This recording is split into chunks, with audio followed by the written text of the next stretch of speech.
Page number 277 पर example 11 है. Show that the points A, B, C and D are the vertices of a parallelogram ABCD, but it is not a rectangle. But it is not a rectangle. तो क्या होता है कि अगर मान लीजिए कोई भी एक हमारे पास क्वाड्रिलेटरल है, उस क्वाड्रिलेटरल की मान लीजिए चारों साइड्स इक्वल हैं, ठीक, तो हम ये कहेंगे कि वो एक पैरेललोग्राम हो गया. लेकिन अगर मान लीजिए उसके डायगोनल्स जो हैं वो अनइक्वल हो जाते हैं, तो हम ये कहेंगे कि वो पैरेललोग्राम तो है, लेकिन वो एक रेक्टेंगल नहीं है. क्योंकि रेक्टेंगल में क्या होता है, रेक्टेंगल में भी अपोजिट साइड्स इक्वल होंगी. अपोजिट साइड्स इक्वल होंगी. पैरेललोग्राम में भी यही होता है कि अपोजिट साइड्स इक्वल होंगी. लेकिन पैरेललोग्राम में डायगोनल्स अनइक्वल होते हैं, लेकिन रेक्टेंगल में डायगोनल्स इक्वल होते हैं. तो इस वजह से अगर मान लीजिए मेरे को पैरेललोग्राम प्रूव करना है, तो चारों साइड्स में से जैसे अपोजिट साइड्स हैं, अपोजिट साइड्स इक्वल हो जाएं और डायगोनल्स अनइक्वल हो जाएं. तो एग्जांपल नंबर 11 देखते हैं. देखिए एक पॉइंट दे रखा है ए 1 2 3. दूसरा पॉइंट है बी -1 -2 -1 -1 -2 -1. सी दे रखा है 2 3 2. सी पॉइंट है 2 3 2. एंड जो डी पॉइंट दे रखा है, डी पॉइंट है 4 7 6. 4 7 6. इसको हमने जानबूझकर बना लिया ऐसा, जैसे कि पैरेललोग्राम ही हो, उसके जैसे ही बना लिया. A B C D. अब ए जो है, ए के कोऑर्डिनेट्स दे रखे हैं 1 2 3. बी के कोऑर्डिनेट्स गिवन है -1 -2 -1. सी के कोऑर्डिनेट्स 2 3 2. डी के कोऑर्डिनेट्स 4 7 और 6 ये दे रखा है.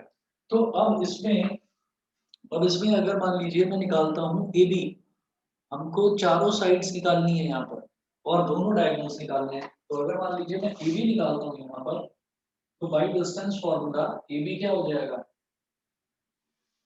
Under root x2 minus x1 का whole square plus y2 minus y1 का whole square plus z2 minus z1 का होल स्क्वायर. तो x2 माइनस x1 यानी कि -1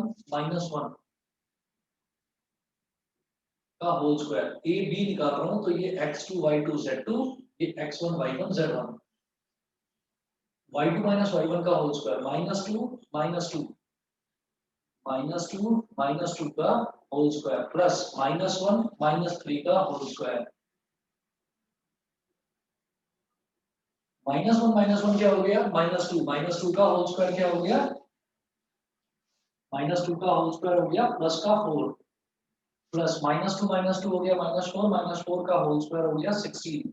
-1 -3 हो गया -4 का होल स्क्वायर हो गया 16. 16 प्लस 16 32 32 प्लस 4 36. अंडर रूट 36 क्या हो गया हमारे पास 6. तो ए बी की वैल्यू आ गई 6. ए बी के बाद में फिर अगला बेटा मैं निकालूंगा मैं बीसी. तो बीसी देखते हैं जरा. बीसी में भी वही फॉर्मूला, ये हो गया x1 y1 z1, ये हो गया x2 y2 z2. तो 2 माइनस माइनस 1 मतलब 2 प्लस 1 का whole square. y2 minus y1 मतलब 3 माइनस माइनस 2 मतलब 3 प्लस 2 का whole square. z2 minus z1 मतलब 2 माइनस माइनस 1 मतलब 2 प्लस 1 का होल स्क्वायर. ये हो गया, ठीक है. अब देखिए 2 प्लस 1 कितना हो गया 3. 2 प्लस 1 हो गया 3. 3 का होल स्क्वायर हो गया 9. 3 प्लस 2 हो गया 5. 5 का होल स्क्वायर हो गया 25 और 2 प्लस 1 हो गया 3. 3 का होल स्क्वायर हो गया 9. तो ये मेरे पास कितना आ जाएगा, 9 प्लस 9 18. 18 और 18 और 25 कितना हो जाएगा 43. 18 और 25 हो जाएगा 43. तो ये हो गया अंडर रूट 43. इसका स्क्वायर रूट लेना पॉसिबल नहीं है, तो सिर्फ अंडर रूट 43 करके ही हमने छोड़ दिया इसको, ठीक है. उसके बाद देखिएगा नेक्स्ट. इसी तरह से जैसे BC निकाला, इसी तरह से मैं निकालूंगा CD. तो CD कैलकुलेट करें. CD में क्या हो जाएगा, जब CD कैलकुलेट करेंगे तो ये x1 y1 z1, ये x2 y2 z2. तो 4 माइनस 2 का होल स्क्वायर 4 माइनस 2 का होल स्क्वायर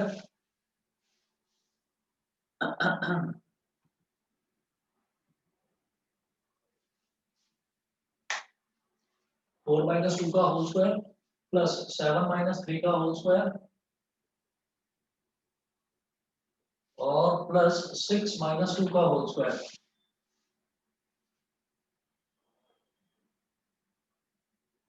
और इस पूरे का स्क्वायर रूट। तो 4 माइनस 2 हो गया, 4 माइनस 2 हो गया 2, 2 का होल स्क्वायर हो गया 4, 7 माइनस 3 हो गया 4, 4 का होल स्क्वायर हो गया 16, 6 माइनस 2 हो गया 4, 4 का होल स्क्वायर हो गया 16। तो ये मेरे पास कितना आ गया, अगेन अंडर रूट 36। इसका मतलब सी डी की वैल्यू आ गई 6। फिर मैं क्या करूंगा, डी ए निकालूंगा। डी ए, तो डी ए कैसे निकलेगा, ये हो गया x1 y1 z1, ये हो गया x2 y2 z2। तो x2 माइनस x1 का होल स्क्वायर मतलब अंडर रूट में 1 माइनस 4 का होल स्क्वायर प्लस 2 माइनस 7 का होल स्क्वायर प्लस 3 माइनस 6 का होल स्क्वायर, 3 माइनस 6 का होल स्क्वायर। अब देखिए अंडर रूट 1, ये 1 माइनस 4 हो गया माइनस 3 का होल स्क्वायर कितना हो गया 9, 2 माइनस 7 5 हो गया माइनस 5 का होल स्क्वायर 25, 3 माइनस 6 माइनस 3 का होल स्क्वायर प्लस का 9। तो ये भी मेरे पास क्या आ गया अंडर रूट का 43। ठीक है, तो हम ये कहेंगे अब डायगोनल्स और निकालिए। डायगोनल एक तो ये एसी, एसी कैलकुलेट करना है और दूसरा डायगोनल बेटा मेरे को बीडी कैलकुलेट करना है, एसी और बीडी। ठीक है, तो अब जरा देखिएगा, जब एसी की बात करेंगे तो x1 y1 z1 और ये x2 y2 z2। तो एसी कैसे निकलेगा, अंडर रूट, ये हो गया x1 y1 z1, ये हो गया x2 y2 z2। तो 2 माइनस 1 का होल स्क्वायर प्लस 3 माइनस 2 का होल स्क्वायर प्लस 2 माइनस 3 का होल स्क्वायर। हाँ जी, कुछ पूछ रहे हैं? नहीं, चलिए 2 माइनस 1 क्या हो गया, प्लस का 1, प्लस का 1 का होल स्क्वायर क्या हो जाएगा 1 हो जाएगा। अगेन 3 माइनस 2 क्या हो जाएगा, ये भी 1 हो जाएगा, 1 का होल स्क्वायर ये भी 1 हो गया। 2 माइनस 3 क्या हो गया माइनस 1 का होल स्क्वायर ये भी 1। तो AC की वैल्यू आ गई अंडर रूट 3। इसी तरह से अब मैं BD की वैल्यू निकालूंगा।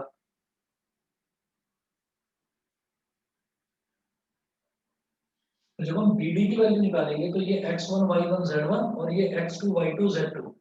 तो x2 माइनस x1 का होल स्क्वायर मतलब 4 माइनस माइनस 1 का होल स्क्वायर मतलब 4 प्लस 1 का होल स्क्वायर, 4 प्लस 1 का whole square plus y2 minus y1 का होल स्क्वायर। तो 7 माइनस माइनस 2 मतलब 7 प्लस 2 का होल स्क्वायर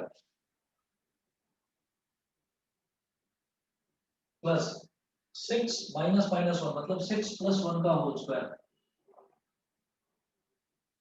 6 प्लस 1 का होल स्क्वायर। जब इतना हो गया तो इसको आप करें कैलकुलेट, 4 प्लस 1 कितना हो गया 5, 5 का होल स्क्वायर हो गया 25,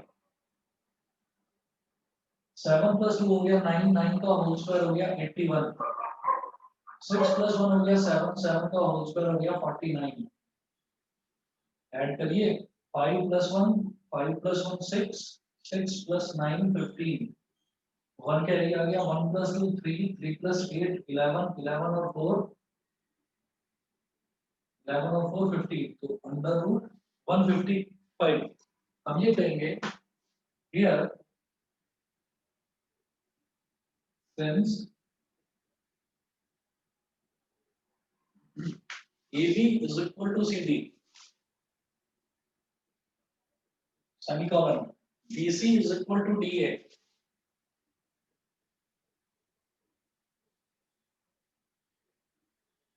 and AC is not equal to BD, so ABCD is a is a parallelogram but not a rectangle. बताइए जी, क्लियर है? ABCD is a parallelogram but not a rectangle. ये clear है सभी को? Yes sir.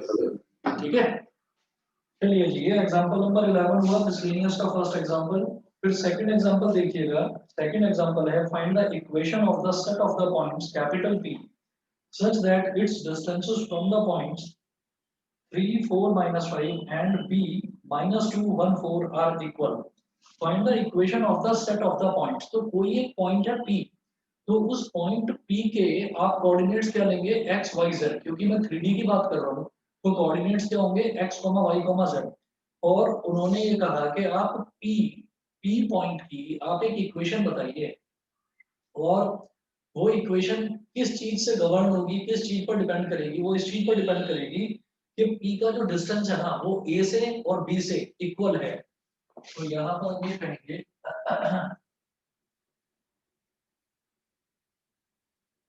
Late point P be x y z. फिर हम कहेंगे यहाँ पर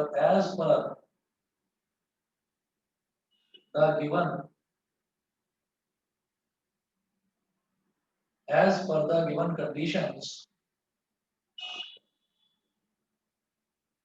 P is equal to PB, which implies that अगर PA is equal to PB है तो हम ये कह देंगे PA square is equal to PB square. ठीक है, तो अब आप ये देखिए कि यहाँ पर जब मैं PA स्क्वायर की बात कर रहा हूँ, मैंने स्क्वायर किस लिए करा? मैंने स्क्वायर इस वजह से करा कि मैं यहाँ पर जब PA is equal to PB है तो मैं P और A के बीच का डिस्टेंस निकालूंगा। उस डिस्टेंस में अंडर रूट आता है, मतलब जो डिस्टेंस फॉर्मूला होता है, डिस्टेंस फॉर्मूला होता है under root of x2 minus x1 का whole square plus y2 minus y1 का whole square plus z2 minus z1 का होल स्क्वायर।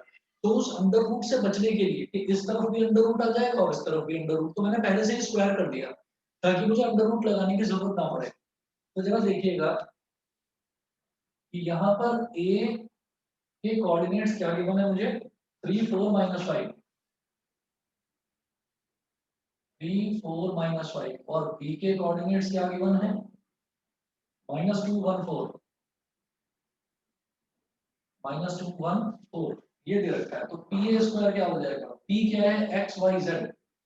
तो पी ए मतलब ये x1, y1, z1, ये x2, y2, z2, तो 3 माइनस x का whole square plus 4 minus y का होल स्क्वायर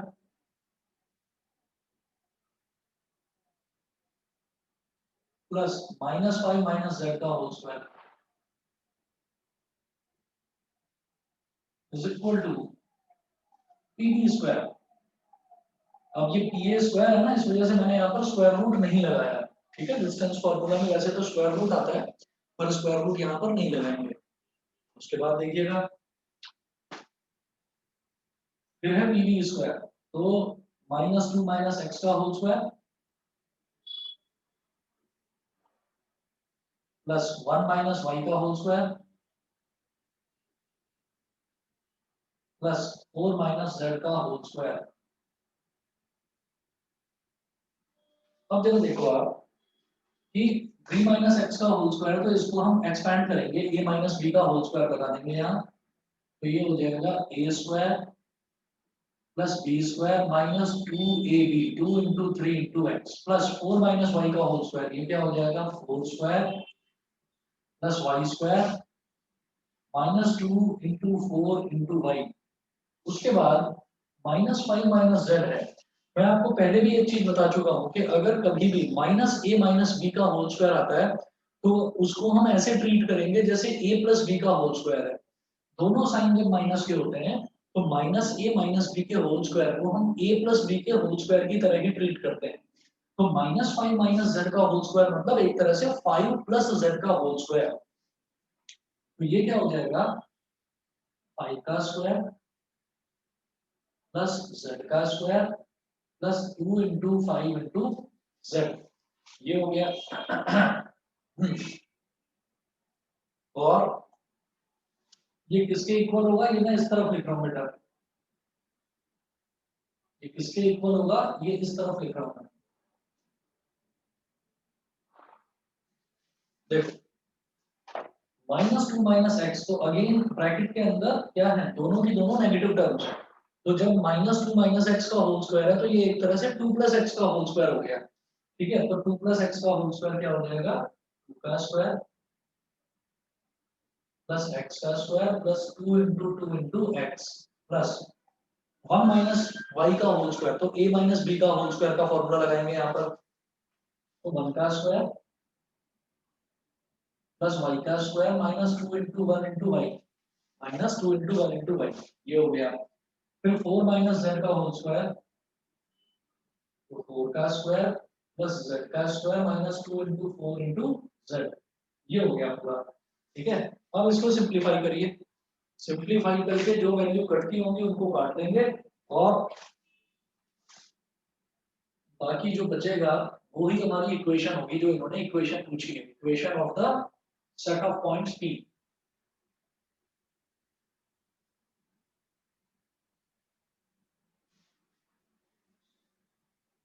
देखो जी, 3 का स्क्वायर क्या हो गया, 9, 9 प्लस x का स्क्वायर x स्क्वायर -2 3 × 6x, तो -6x, 4 का square 16 plus y square plus 16 plus y square -2 4 -8y, 5 का स्क्वायर 25 और 2 5 10, सॉरी, फिर z का स्क्वायर z स्क्वायर और plus 10z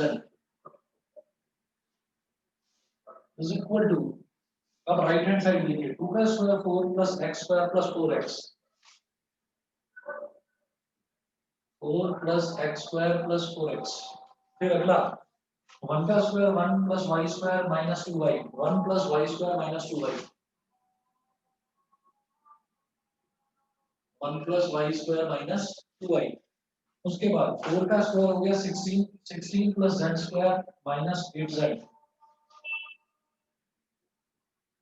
16 plus z square minus 8z plus का x स्क्वायर प्लस का x square cut गया, राइट लेफ्ट हैंड साइड पर भी y square, right hand side पर भी y स्क्वायर कट गया, लेफ्ट हैंड साइड पर z square, right hand side पर z स्क्वायर, ये भी कट गया।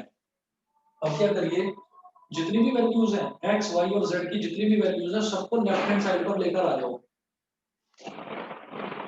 तो देखिए सबसे पहले x की वैल्यू लिखेंगे, तो ये हो गया -6x और इधर प्लस का 4x है, इधर आ जाएगा -4x, फिर माइनस का 8y, अब ये -2y है, ये इधर आकर क्या हो जाएगा प्लस का 2y, फिर z वाला टर्म लिखो प्लस का 10z और इधर -8z, इधर आकर क्या हो जाएगा प्लस का 8z। फिर कांस्टेंट टर्म्स देखो, तो 9 + 16 25, 25 + 25 50, और राइट हैंड साइड में क्या है 4 + 1 5, 5 + 16 कितना हो गया 21, तो 50 - 21 is equal to 0। -6x - 4x कितना हो गया -10x, -8y + 2y कितना हो गया माइनस का 6y, 10z + 18z 8z कितना हो गया 18z, और 50 - 21 हो गया प्लस का 29 इज इक्वल टू 0। ये आ गया इक्वेशन, बताइए क्लियर है सभी को, सबको क्लियर है, ऐश्वर्या कनिष्का प्रियांशी, बताइए क्लियर सर है। क्लियर है। यस सर क्लियर है। चलिए जी ठीक है, उसके बाद देखिएगा, उसके बाद example number 30, the centroid of a triangle ABC is at the point 1 1 1 if the coordinates of a and b are this and this respectively find the coordinates of the point c। ठीक, ये बेहद आसान है। Example number 13 देखिएगा, centroid क्या होता है, centroid के ऊपर हम एक क्वेश्चन वैसे भी कर चुके हैं। सेंट्रोइड क्या होता है कि जिसमें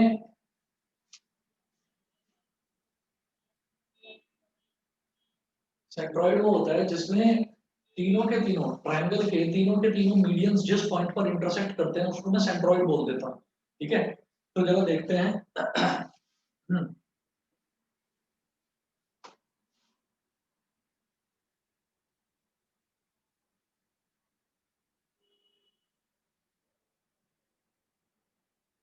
एक पॉइंट है ए पॉइंट गिवन है मुझे कितना, ए दे रखा है 3 - 5 7 और बी दे रखा है -1 7 -6। ए है 3 - 5 7 और बी है -1 7 -6। बी है -1 7 -6।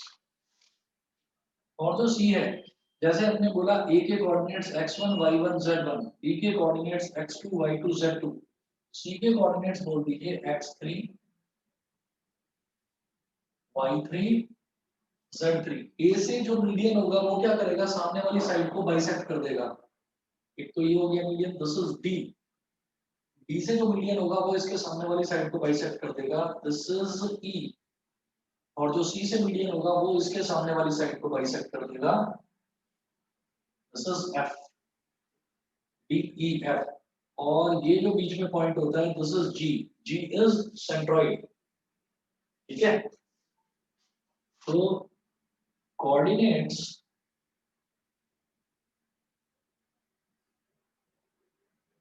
ऑफ सेंट्रॉइड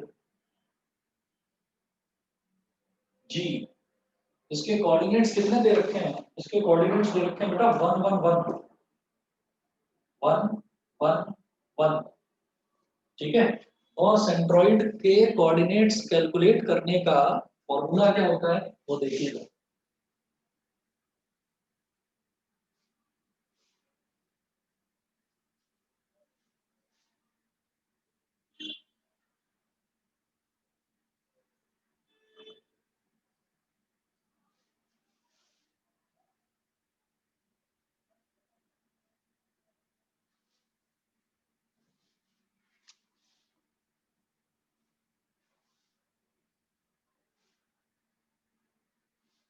सेंट्रॉइड के कोऑर्डिनेट्स कैलकुलेट करने का जो फॉर्मूला है वो होता है x1 + x2 + x3/3।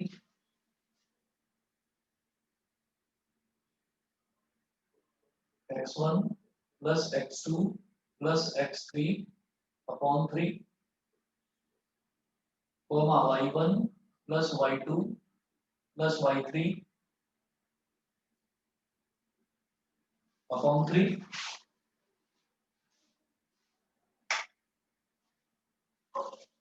Comma z1 + z2 + z3/3। ठीक है, ये कोऑर्डिनेट्स होते हैं सेंट्रॉइड के, और यहाँ गिवन कोऑर्डिनेट्स क्या है 1 1 1। इन सब की वैल्यू डालो। ये मेरे पास हो गया x1, ये हो गया x2 और ये हो गया x3। तो ये क्या हो जाएगा, x1 यानी कि 3, x2 यानी कि -1 और x3 मतलब x3। तो 3 - 1 + x3, 3 - 1 + x3/3 comma y1 + y2 + y3/3। y1 क्या है -5, y2 क्या है प्लस का 7, -5 + 7 + y3/3 कॉमा जो z1 + z2 + z3/3 यानी कि 7 - 6 + z3, 7 - 6 + z3/3। ये हो गया इज इक्वल टू 1 1 1। 3 - 1 क्या हो गया 2 + x3/3 कॉमा 7 - 5 क्या हो गया प्लस का 2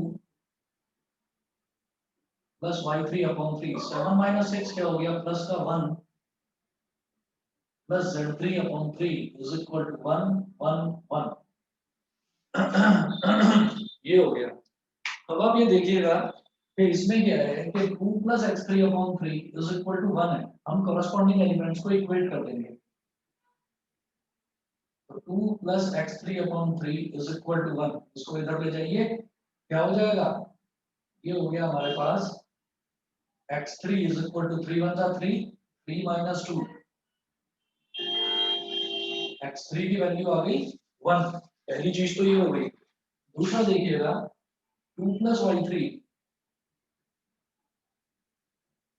अपॉन 3 इज इक्वल टू 1, तो 3 1 जा 3, 3 - 2 y3 इज इक्वल टू हो गया 3 - 2, तो y3 की वैल्यू भी क्या आ गई 1, ठीक है। और तीसरा 1 + z3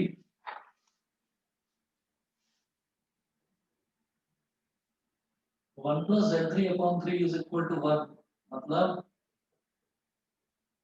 1 + z3 is equal to 3, तो z3 इज इक्वल टू 3 - 1, मतलब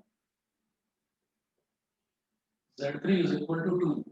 तो ये पूछ रहे थे कि आपको कोऑर्डिनेट्स बताने हैं पॉइंट सी के, therefore coordinates of point C 1 1 2 1 1 2, बता दीजिए। क्लियर है सभी को? एकांश क्लियर है? Yes sir. सर अनुराग क्लियर है। चलिए ठीक। Yes sir. उसके बाद देखिएगा इन्होंने बोला है जो मिसलेनियस एक्सरसाइज है उसमें फर्स्ट है question 3 vertices of a parallelogram ABCD for 3 - 1 2 B 1 2 - 4 and C -1 1 2, find the coordinates of the fourth vertex, find the coordinates of the fourth vertex। ये बताएंगे किस तरीके से निकालोगे इसको, डिस्टेंस फॉर्मूला यूज करोगे, क्या करोगे?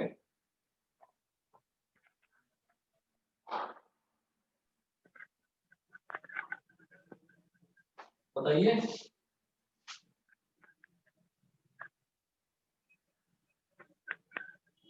Miscellaneous on chapter 12। देखिए याद करिए, आप सब लोगों को अगर याद हो कोऑर्डिनेट ज्योमेट्री जो आपने लास्ट ईयर 10th क्लास में करा था, वहां पर भी पैरेललोग्राम का फोर्थ वर्टेक्स निकालने के लिए आता था और वहां पर भी ज्यादातर बच्चे कंफ्यूज होते थे। आप लोगों को एक चीज ध्यान रखनी है, पहले क्या करो, यहाँ पर एक पैरेललोग्राम बनाओ। इसमें क्या है, इस चैप्टर में अंतर तो कुछ भी नहीं है ना, बस एक एक्स्ट्रा वैल्यू z की वैल्यू और आ गई बस, चाहे फिर वो सेक्शन फॉर्मूला हो चाहे वो डिस्टेंस फॉर्मूला हो। मैंने कहा कि ये एक पैरेललोग्राम है, ए के कोऑर्डिनेट्स गिवन है बेटा 3 - 1 2, और ये दे रखा है कि this is a parallelogram 3 - 1 2। B के कोऑर्डिनेट्स गिवन है 1 2 - 4 1 2 - 4, ठीक है। और सी के कोऑर्डिनेट्स गिवन है -1 1 और 2, ये सी के कोऑर्डिनेट्स हैं। और डी के कोऑर्डिनेट्स मुझे कैलकुलेट करने हैं, find the coordinates of the fourth vertex. तो ये जो फोर्थ वर्टेक्स है डी, इसके कोऑर्डिनेट्स को हमने मान लिया x y और z, ये हो गया, ठीक है। अब इसमें ना पैरेललोग्राम की एक प्रॉपर्टी यूज करेंगे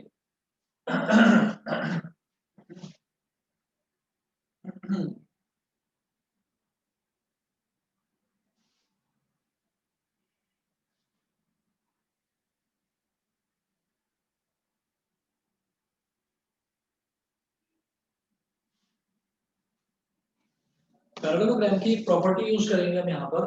देखिए पैरेललोग्राम में क्या होता है, पैरेललोग्राम में AB is equal to CD हो जाएगा, BC is equal to DA हो जाएगा। ये तो डिस्टेंस फॉर्मूला वाला है, डिस्टेंस फॉर्मूला वाला आपको थोड़ा सा लेंदी पड़ेगा, लेकिन एक बहुत शॉर्टकट तरीका होता है इसका। वो क्या है कि हम ये जानते हैं कि इसमें जो डायगोनल है ना AC, वो जो डायगोनल है वो डायगोनल और दूसरा डायगोनल BD, ये दोनों इक्वल नहीं होते। ये हमको मालूम होता है कि पैरेललोग्राम में जो डायगोनल्स हैं वो इक्वल नहीं होते, लेकिन हम ये कहेंगे कि जो डायगोनल्स हैं वो एक दूसरे को बाइसेक्ट करते हैं। तो ये AO is equal to CO हो जाएगा और BO is equal to DO हो जाएगा। बाइसेक्ट करने का मतलब क्या है कि जो AC का मिड पॉइंट है वो और जो BD का मिड पॉइंट है वो दोनों सेम है। तो AC का मिड पॉइंट निकालो और BD का मिड पॉइंट निकालो और दोनों को इक्वल रख दो एक दूसरे के, क्योंकि मिड पॉइंट दोनों का सेम है, दोनों इंटरसेक्ट कर रहे हैं ना यहाँ पर। तो हम ये कहेंगे कि अब the diagonals of a parallelogram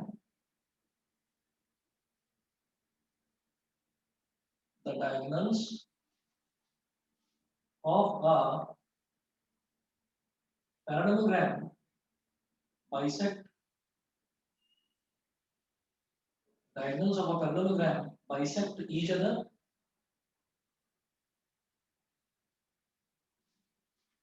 Therefore,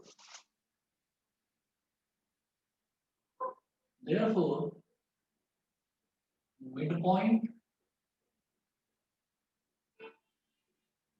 of AC is equal to midpoint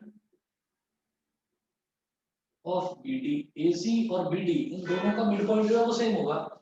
अब जरा देखिए AC का मिडपॉइंट क्या होगा। मिडपॉइंट सिंपल होता है x1 plus x2 by 2 comma y1 plus y2 by 2 comma तीसरा कोऑर्डिनेट z और आ गया z1 plus z2 by 2। तो 3 plus minus 1 by 2 यानी कि 3 minus 1 by 2।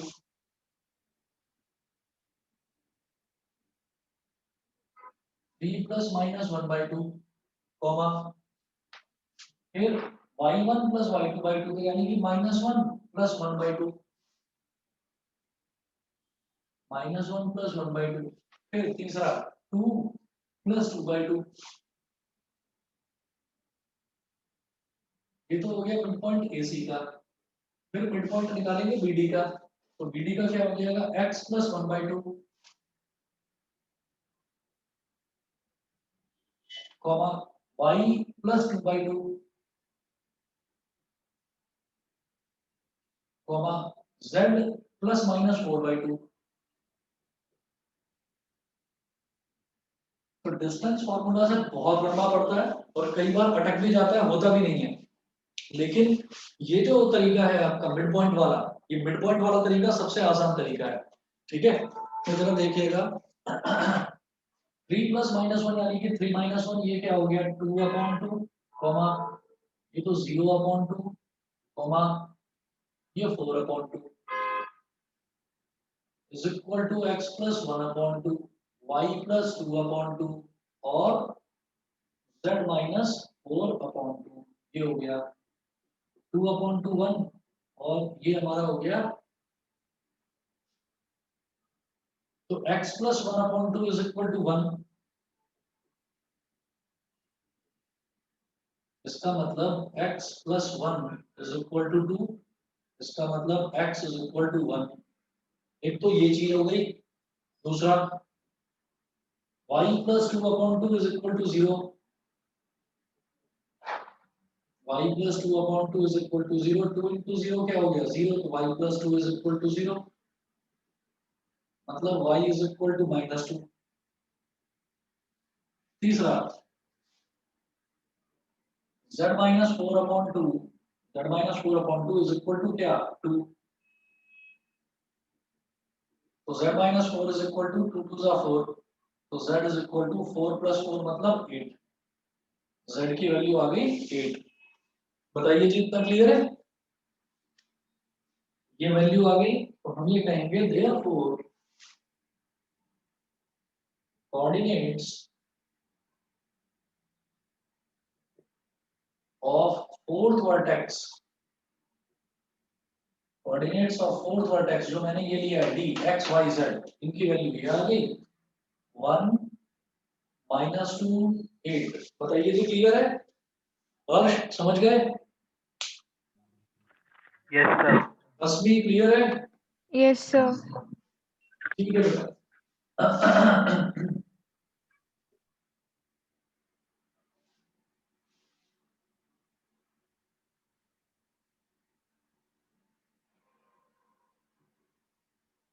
नेक्स्ट देखिएगा। नेक्स्ट जो इसमें क्वेश्चन है find the length of the medians of the triangle with vertices a006 b040 and 6 and c है ये तीसरा 600। Find the length of the medians of the triangle with vertices. Vertices दे रखे हैं और मीडियंस की लेंथ निकालनी है। मैं आपको एक मीडियन की लेंथ निकाल कर बताऊंगा, बाकी की आप अपने आप निकालेंगे। देखिए मैं यहाँ पर लेता हूँ ये क्वेश्चन नंबर 2 है इसका। Find the length of the medians of the triangle. तो ट्रायंगल बना लीजिए पहले।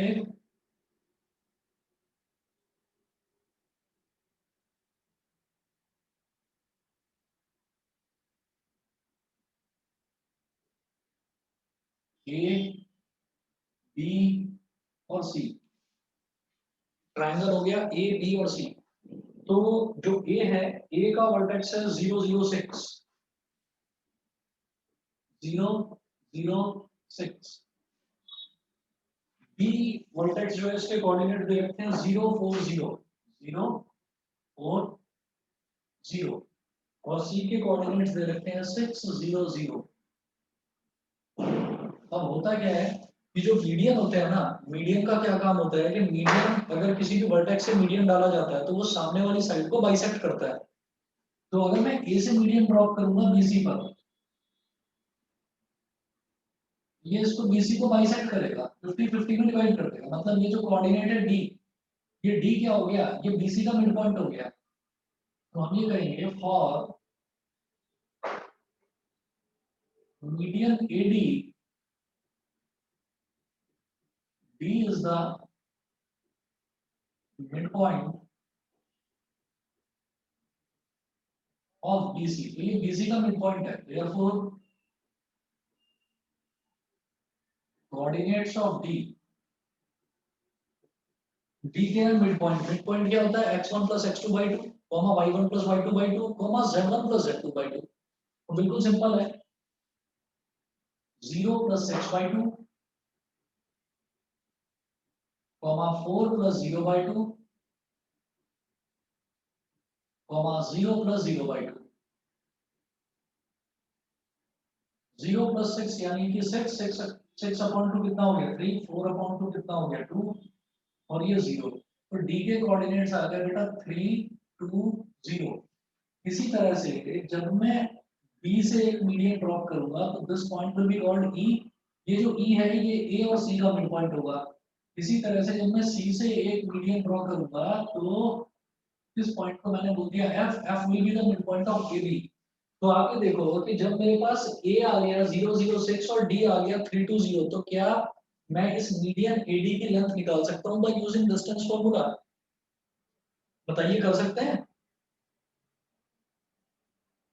बताइए, कर लेंगे बेटा इसको? क्वेश्चन नंबर 2 को मैं इतना करके छोड़ दूं, मेरे को एडी की लेंथ निकालनी है। ऐसे ही जब मैं ई निकालूंगा तो ई क्या हो जाएगा, ए और सी का मिड पॉइंट।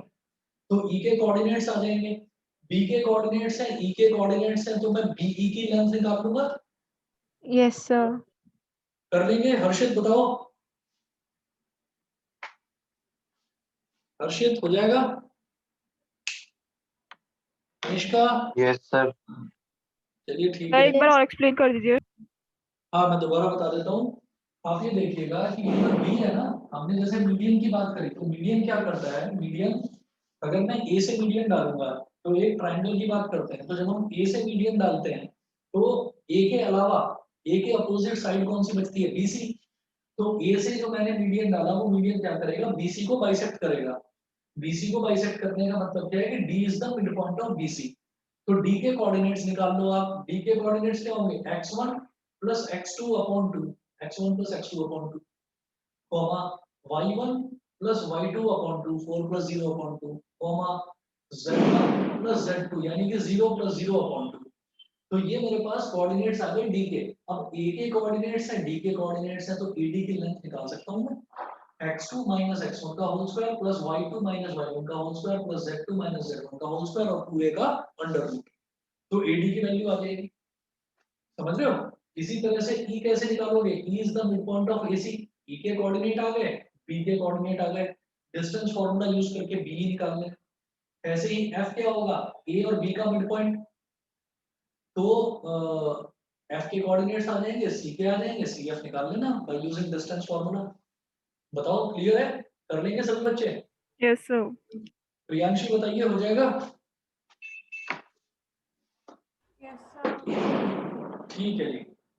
उसके बाद देखिएगा question number 3, if the origin is the centroid of the triangle PQR with vertices P2A 2 6 Q minus 4 3B minus 10 and R 8 14 2C। हाँ जी बताइए। सर मतलब 3 कोऑर्डिनेट में ट्रायंगल का एरिया कैसे निकलेगा? दोबारा बताओ। 3 कोऑर्डिनेट में ट्रायंगल का एरिया कैसे निकलेगा? 3 कोऑर्डिनेट्स में?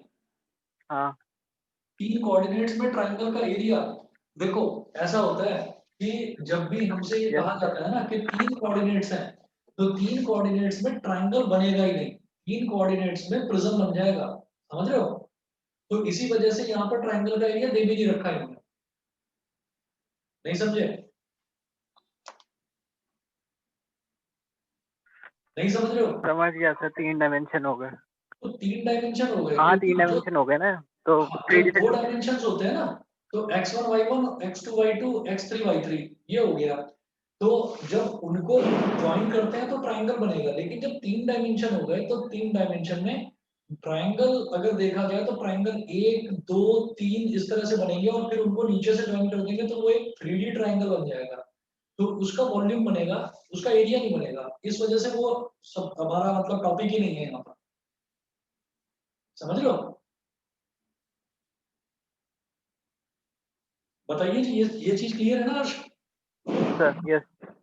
चलिए, अब ये क्वेश्चन नंबर 2 था। क्वेश्चन नंबर 2 के बाद क्वेश्चन नंबर 3 देखते हैं।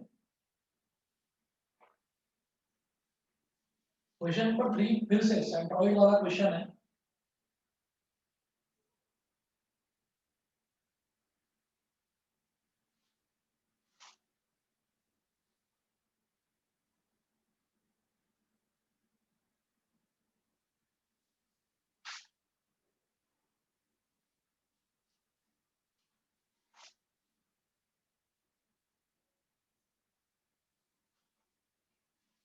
चलो जी, अब if the origin is the centroid of the triangle PQR, तो क्वेश्चन नंबर 3 में एक ट्रायंगल दे रखा है, ट्रायंगल है PQR।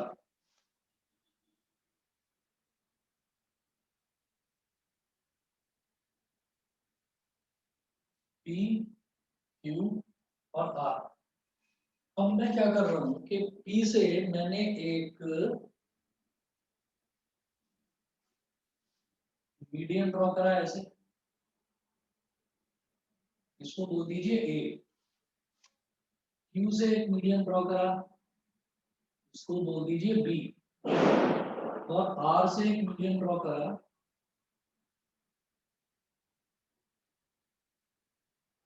ये जिस पॉइंट पर यहाँ पर इसको टच करेगा इसको बोल दिया मैंने C। अब P Q और R के कोऑर्डिनेट्स दे रखे हैं। P के कोऑर्डिनेट है 2a, 2, 6, 2a, 2, 6। फिर Q के कोऑर्डिनेट्स क्या दे रखे हैं? -4, 3b, -10, -4, 3b, -10, ये हो गया। और R के कोऑर्डिनेट्स हैं 8, 14, 2c, 8, 14, 2c।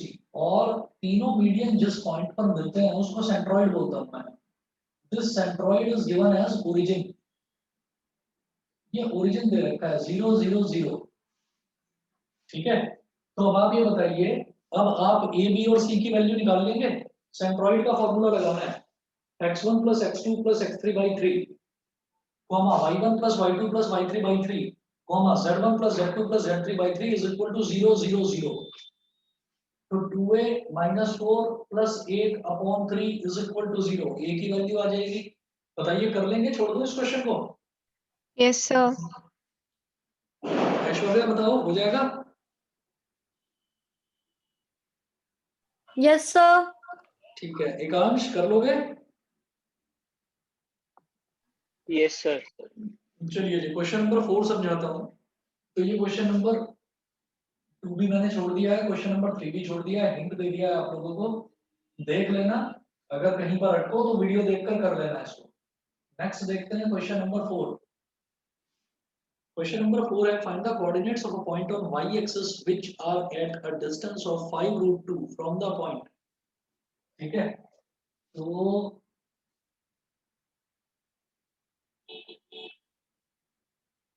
let the point on y-axis be 0, y 0। ऐसा मैंने क्यों कहा? y एक्सिस पर केवल y की ही वैल्यू होगी। y एक्सिस पर हमारा x की वैल्यू और z की वैल्यू, दोनों की वैल्यू 0 हो जाती है। ठीक है, तो let the point on y axis be 0, y, 0, ये पॉइंट हो गया ऑन y एक्सिस। ठीक, तो find the coordinates of a point on y axis which are at a distance of 5 root 2 from the point। ठीक है, तो यहां से एक पॉइंट है, पॉइंट दे रखा है इन्होंने P के कोऑर्डिनेट्स दे रखे हैं 3, 2, -5। ठीक है, और ये मान लीजिए y एक्सिस है, y डैश, तो ये y एक्सिस हो गई। और y एक्सिस पर मान लीजिए कि एक पॉइंट है Q, 0, y 0, इसके कोऑर्डिनेट है, तो ये PQ, और इस PQ की लेंथ मुझे दे रखी है 5√2, 5√2। बताइए बेटा, डिस्टेंस फॉर्मूला लगाकर y की वैल्यू निकाल दोगे? देखो क्या हो जाएगा, PQ इज इक्वल टू 5√2, तो क्या हो जाएगा 3 - 0 का होल स्क्वायर प्लस 2 - y का होल स्क्वायर प्लस -5 - 0 का होल स्क्वायर का under root is equal to 5√2। तो यहां से आप ये देखेंगे कि इसमें और इसमें x1 y1 z1 है, x2 है, z2 है, लेकिन y2 नहीं है, ये बीच वाली वैल्यू y2 हो गई। ठीक, और जो डिस्टेंस है वो डिस्टेंस दे रखा है, तो आप डिस्टेंस फॉर्मूला लगाकर सीधा करिए और y की वैल्यू निकल जाएगी। देखिए एक क्वाड्रेटिक इक्वेशन बनेगी y में, तो वो वैल्यू आपको लेनी होगी। बताइए, समझ गए? कर लेंगे? कर Yes, लेंगे, छोड़ sir. दूं? अच्छा, अब ऐसे ही क्वेश्चन नंबर 5 है। A point R with x coordinate 4 lies on the line segment joining the points P and Q. Find the coordinates of the point R. ठीक है, तो coordinates of the point R ये कैसे निकालने हैं?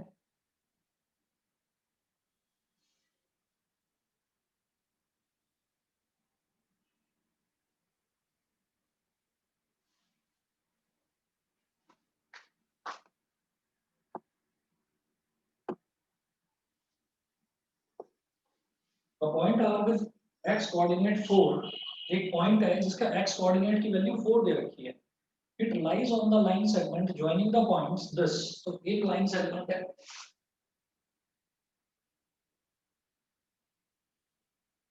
इधर है P और इधर है Q। तो P के कोऑर्डिनेट्स दे रखे हैं 2 - 3 4, 2 - 3 4, और Q के कोऑर्डिनेट्स दे रखे हैं 8 0 10, 8 0 10। ठीक है, अब इनके बीच में ना इन्होंने बोला point R with x coordinate lies on the line segment. एक पॉइंट है R जो कि इस लाइन सेगमेंट पर लाई कर रहा है, इन दोनों के बीच में मान लीजिए यहाँ पर है R, और R का x कोऑर्डिनेट दे रखा है मुझे 4, y कितना है मैं नहीं जानता, z कितना है मैं नहीं जानता, तो मैंने y और z ही ले लिया उसको। तो अब ये बोल रहे हैं कि आप ये बताइए find the coordinates of the point R, मुझे पॉइंट R के कोऑर्डिनेट्स बताने हैं। तो हम यहाँ पर कहेंगे कि late R divides PQ in the ratio k:1। तो बेटा ये m1 जो है ये तो हो गया k, और m2 हो गया 1, मतलब k और 1 ये हो गया। x1 y1 z1, तो यहाँ लिखो x1 y1 z1, ये कितना हो गया 2, y1 कितना -3, z1 कितना 4। ऐसे ही x2 y2 और z2 लिखो, x2 कितना हो गया 8, y2 कितना 0 और z2 कितना 10। अब आप क्या करो, सेक्शन फॉर्मूला लगा दो। सेक्शन फॉर्मूला लगाकर कोऑर्डिनेट्स निकालेंगे हम r के। कोऑर्डिनेट्स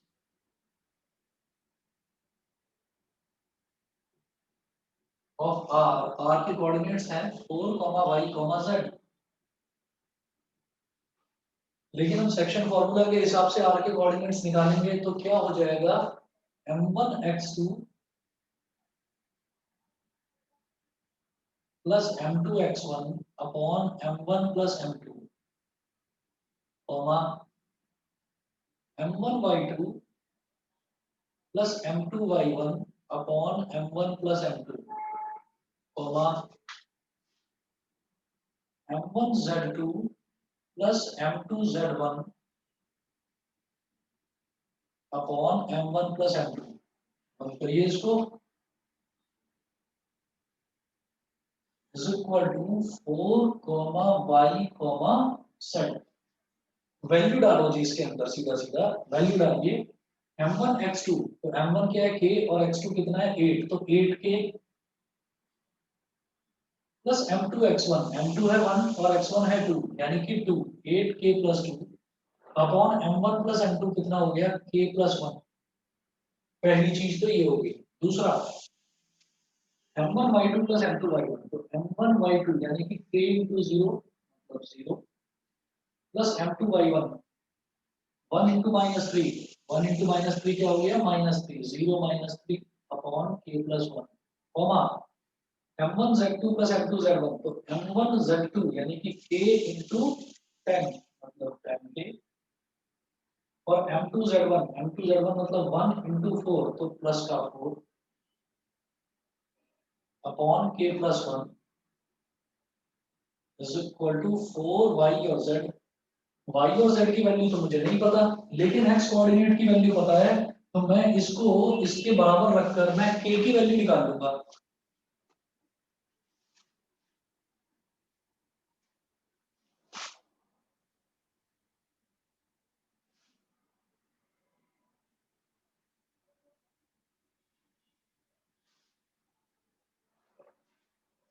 तो देखिएगा equating the x coordinate,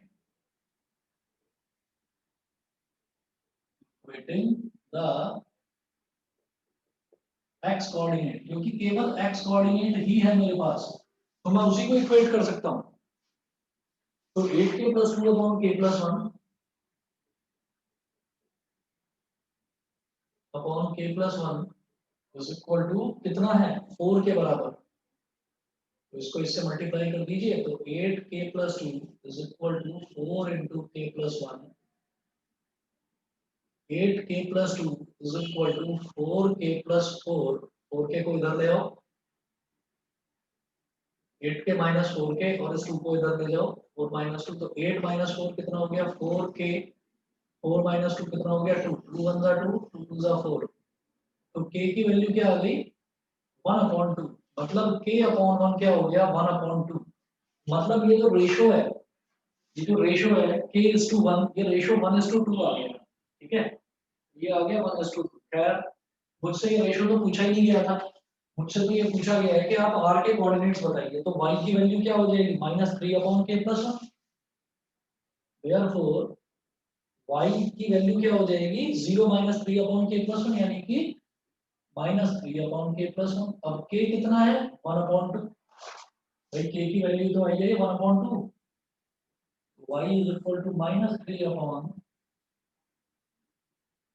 1 upon 2 plus 1, 1 upon 2 plus 1 कितना हो गया 3 अपॉन 2,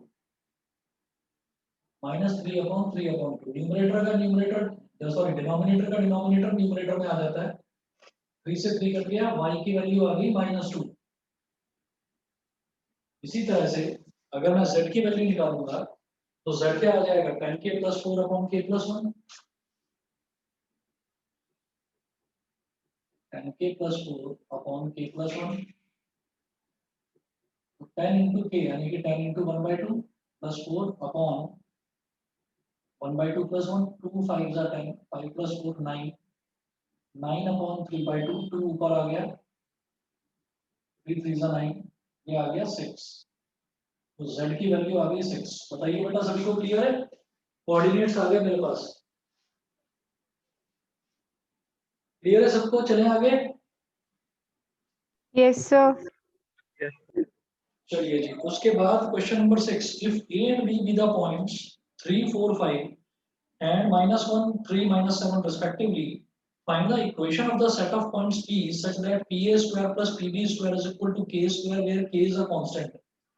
तो p के कोऑर्डिनेट्स को आपको मान लेना है x y z, और इसमें डिस्टेंस फॉर्मूला लगाकर पी ए स्क्वायर निकाल सकते हैं आप, पी बी स्क्वायर निकाल सकते हैं। 6 छोड़ रहा हूँ मैं, 6 करिएगा अपने आप। इसी के साथ ही 3D ज्योमेट्री वाला चैप्टर खत्म है। फिर लिमिट्स वाला जो चैप्टर है, जो नेक्स्ट है, लिमिट्स एंड डेरिवेटिव्स, इसमें मैं लिमिट्स आपको करा चुका था। अगला जो मैं स्टार्ट कराऊंगा वो डेरिवेटिव्स कराऊंगा। तो आप ये देख लीजिएगा, अगर कोई और चैप्टर स्टार्ट करना है तो वो मुझे बता देना, और नहीं तो मैं अगला डेरिवेटिव्स कराता हूँ। और ये 3D ज्योमेट्री के जो लास्ट एक्सरसाइज है, थोड़ा थोड़ा पोर्शन मैंने छोड़ा है, इसको आप कंप्लीट करिए, यही आज का होमवर्क है। ठीक है? सर हाँ जी, बताइए। सर लिमिट्स वाला एक बार रिवाइज करवा देंगे। हाँ, रिवाइज करा दूंगा बिल्कुल। एक काम करेंगे, पहले लिमिट्स को रिवाइज कर लेंगे,